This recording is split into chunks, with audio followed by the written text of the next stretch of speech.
The purpose of this video is really just to be a video accompaniment to the directions that come with the kit. You do have to download this online, and they're not bad. I mean, effectively, you can see how they lay everything out and put things together. I'm not going to show anybody how to splice wires. There's a million ways to do that. There are better videos, or to heat shrink or anything like that. This is really just a video accompaniment of how all these different pieces come together. And for example, that's that red power wire that goes to your auxiliary or your other power source. If you have auxiliary wires already there, that's where it goes. These are the auxiliary wires themselves that it would tie into. So it's really just a video accompaniment to these directions, which aren't really bad. Okay, a couple tools that you need. Pretty simple. Look, they're just going to give you wire in the kit, which is fine. That's all you need. But you got to make some wire connections. I highly recommend that you buy one of these crimping tools, which is this great thing. You get it on Amazon. It's like 20 bucks. It's super helpful, because what's going to happen is that you might have to get these wires connected. Sometimes they give you these wire connectors here. There's two ends to them and they're open. And what you have to do is you have to put it into your crimper and you kind of crush them down, and that's what creates your overall connection. Now, I talked about these Spade quick disconnect terminals, and effectively this is what they look like. There's a male and there's a female, and they're insulated. So essentially, you can put them together and that's how you make your connection. But each side there's a hole, and the wire goes into the hole. And again, it's color coordinated, right? This is blue, and you put it into the blue terminal, and that's the right size. You come down and you crimp it down and you crush it, and then you get the connection. You can buy a whole bag of these for like $8 on Amazon. Pretty simple. I do recommend that you get a heat gun. It just makes things a lot easier. These are not expensive. They're on Amazon.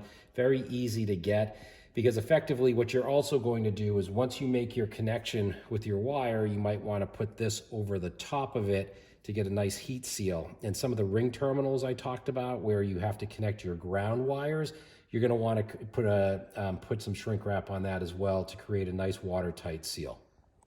This is a 2023 Ford Bronco, and I'm going to talk about the installation of these rigid side shooter or auxiliary lights that get mounted up next to the mirror. I think it's a nice look. It really widens the view in terms of the light, especially at night if you're on a trail or even just on a road and you don't want to hit a deer or something like that.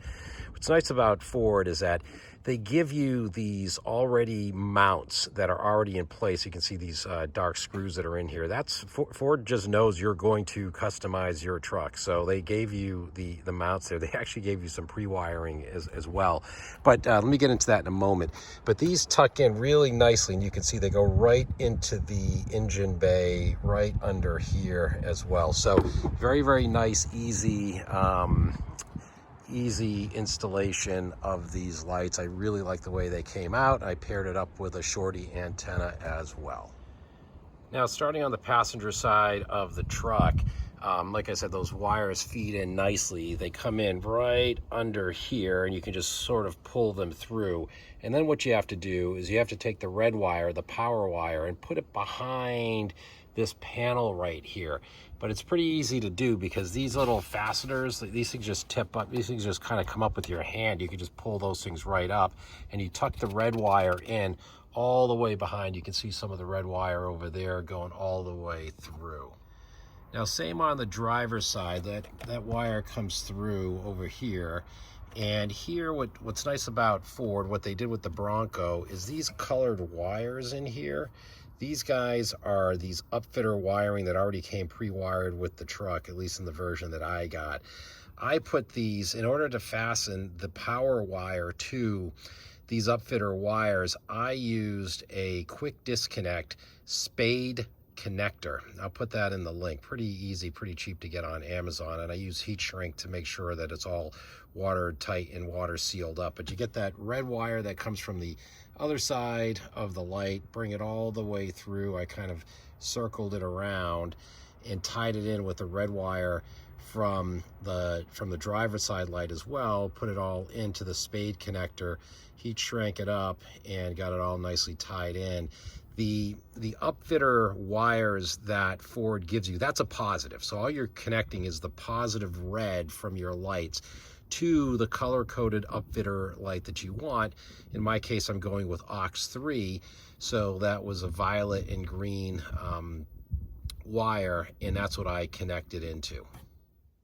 Let me just take a second here. Those aux wires I was discussing, in the version of the truck that I got, I already had aux upfitter switches set in place. So if you just turn these things on, it'll connect power to whatever wire you're tying into. That makes it very, very convenient. If you don't have these already in, then you've got to get power to your lights in a different way. Oftentimes the lights you have come with a switch, which then you have to put into the dash, or you've got to find a place underneath that that you can switch them on. But that's very, very common. But the upfitter switches are super convenient to have.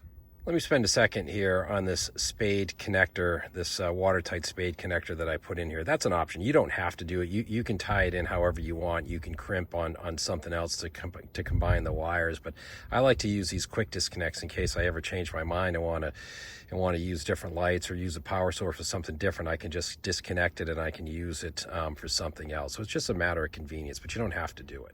And of course, you've got to connect your ground terminal here, your ground cable here. They give you just the wire. They give you an eyelet connector, which you just tie in over here.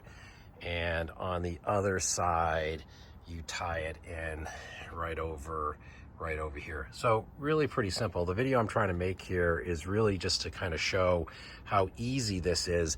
There are different step-by-steps in terms of how to connect all kinds of wires and do all this other stuff, but I just wanted to show a finished product to see how it looks. I didn't really see a video on YouTube on that, but it's really simple to do. And boy, I really like the way the lights look.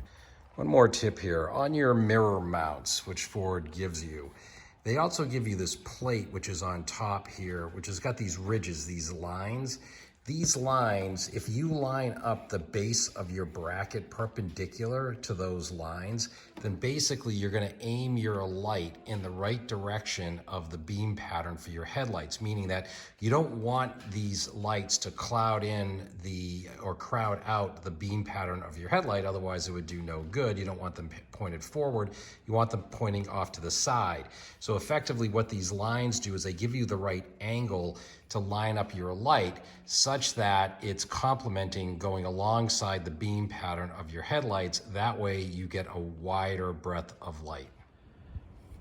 Like I said, I really like the way these came out, and they're super functional on the road.